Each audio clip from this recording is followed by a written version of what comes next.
Hey guys, and welcome to the 5th day of 7 Days of Star Wars. Today we will be reviewing my favorite film in the entire Star Wars series, The Empire Strikes Back. The Empire Strikes Back is considered to be one of the greatest sequels to ever exist in film. It is the most vital film in the original trilogy and explains everything we didn't know from Episode 4.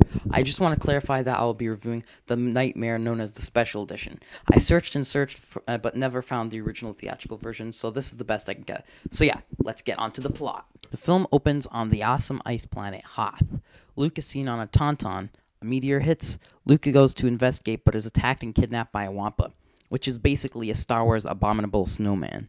Han Solo returns to Echo Base and sees Chewbacca repairing the Millennium Falcon. Han then announces he's leaving the Rebels to go deal with problems with Jabba the Hutt.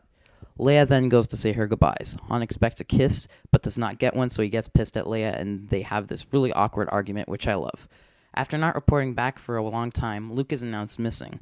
Willing to save his friend, Han decides to do the noble thing to go find him, even though temperatures drop drastically at night. Luke then wakes up in the Wampa's cave and is hung upside down. He sees his lightsaber and attempts to reach it, but it's too far. He tries again, but he gets it unintentionally using the Force. He cuts himself free, slices off the Wampa's arm, and runs into the snow. If I were him, I'd stay in the cave to use it as shelter. But Luke walks into the snow where he slowly freezes. Back at Echo Base, they close the doors to prevent the cold from coming in, and because Han hasn't reported back in such a long time. Luke sees Obi-Wan, and Obi-Wan tells him to go to the Dagobah system, where Jedi Master Yoda will train him. Han then comes to the rescue. His Tauntaun then dies, and he cuts open its carcass for Luke to keep him warm in. Quite gross. The next morning, Rebel pilot Zev Senesca goes searching for the two heroes and finds them. Luke is then placed in a back tank to recover his wounds from the Wampa attack. A Morse code is heard through Rebel satellites. Han and Chewie find it, and it is revealed to be an Imperial probe droid. The Imperials have located Echo Base.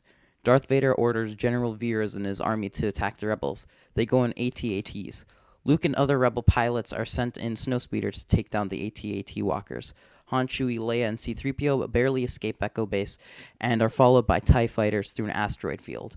Luke and R2 go to Dagobah. Luke finds this goofy little guy who knows where Yoda is. He later reveals himself to be Yoda. While fixing the hyperdrive, Han and Leia share a kiss. Darth Vader does a FaceTime call with the Emperor where they talk about Luke and how he can be a great asset in turning to the dark side. Luke begins training on Dagobah, and he goes in this weird cave where he faces his fear, and it is revealed that his greatest fear is Darth Vader. Han meets with Londo on Cloud City. First of all, I love Londo. He's basically Black Han Solo. I really like the relationship between the two. Luke goes to Cloud City after seeing Han in danger. Han is ambushed by Darth Vader. He's then put in carbonite freezing. This has to be the greatest scene in the entire film. Han is such a badass and doesn't even feel scared to go into the carbonite freezing chamber. Han and Leia share their final moments, and Han is put into carbonite freezing. Boba Fett takes Han to give to Jabba. Luke looks for Han, but instead finds Darth Vader. The two have an awesome lightsaber fight, but Luke is no match for the Sith Lord. He gets his hand cut off. The next scene is probably the greatest scene in film history. Darth Vader reveals that he's Luke's father. # mind blown. Luke then screams, "No!" really weirdly, then jumps off the platform and goes to the bottom of the city. Lando and Leia rescue him. Luke then gets his hand repaired. The end.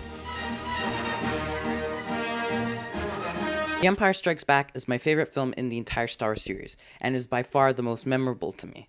Thanks for checking out this review, and stay tuned for tomorrow for Day 6 of 7 Days of Star Wars, where I'll be reviewing Return of the Jedi, and we'll have a special guest. But I can't tell you that. You'll have to find out for yourself tomorrow.